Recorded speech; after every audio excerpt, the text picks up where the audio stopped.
Hello, welcome back to my mini blog. আমার জন্মদিন 25শে September আর আমার বাবার জন্মদিন ঠিক তার পরের দিন 26শে সেপ্টেম্বর। যাই হোক, সেদিন আমি আমার পিসির বাড়ি থেকে বাড়ি ফিরি, ওই 4টার দিকে বাড়ি ফিরেছিলাম আমি। যাই হোক, একটু রেস্ট নিয়েই আমি একটা জোম্যাটো থেকে রসমালাই কেক অর্ডার করেছিলাম, সেরকম কিছুই করা হয়নি। তো আমি জোম্যাটো থেকে একটা রসমালাই কেক বলেছিলাম আর গিফট দিয়েছিলাম, গিফট আমি পরে দেখাবো।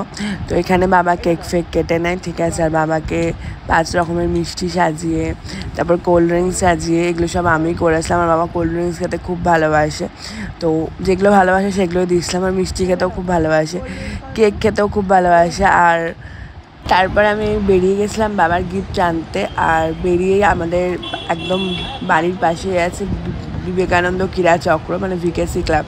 তো ভিকেসি ক্লাবে ভালোই, মানে ছোটোর মধ্যে ভালোই পুজো করে। তো আমি দেখে নিলাম, ঠাকুরটা খুব সুন্দর করেছে আর প্যান্ডেলটাও খুব সুন্দর করেছে। আমার যতদূর আইডিয়া, ছেলে মেয়ে বড় হলে বাবা মার কীরকম হয় না হয়, তো ওই একটা কনসেপ্ট নিয়েই প্যান্ডেলটা করেছে, আমি ভুলও হতে পারি।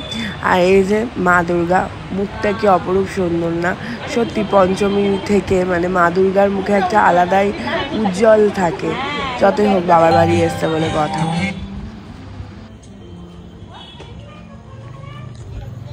আমি আজকেই কলকাতা থেকে এসেছি, কলকাতা বলতে আমার পিসির বাড়ি থেকে এসেছি।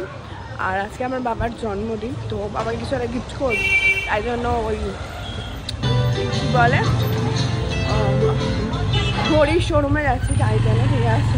তো রাস্তা দিয়ে যাওয়ার সময় হেঁটে হেঁটে যাচ্ছি, হেঁটে হেঁটে যাওয়ার সময় আমাদের বাড়ির পাশে ভিকেসি আছে, তো ওইখানে ঠাকুর দেখলাম। যাই হোক, পুরো পুজো মানে একদম পুজো শুরু হয়ে গেছে, চারপাশে এত লাইট, মানে দারুণ লাগছে, দারুণ। সেই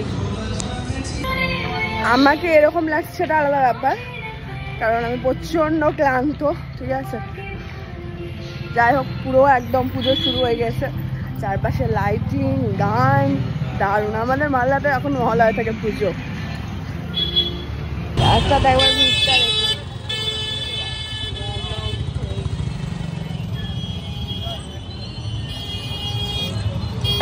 আমি পৌঁছে গেছি। আমার বাবার জন্য ঘড়ি কেনা হয়ে গেছে, বাড়িতে গিয়ে দেখাচ্ছি কি কিনলাম, মানে কেমন ঘড়ি কিনলাম। পিৎজা বলেছি, বাবা খাচ্ছে। আমি বাবাকে এই ঘড়িটা দিয়েছি, গিফট করেছি। ফাস্ট ট্র্যাকের।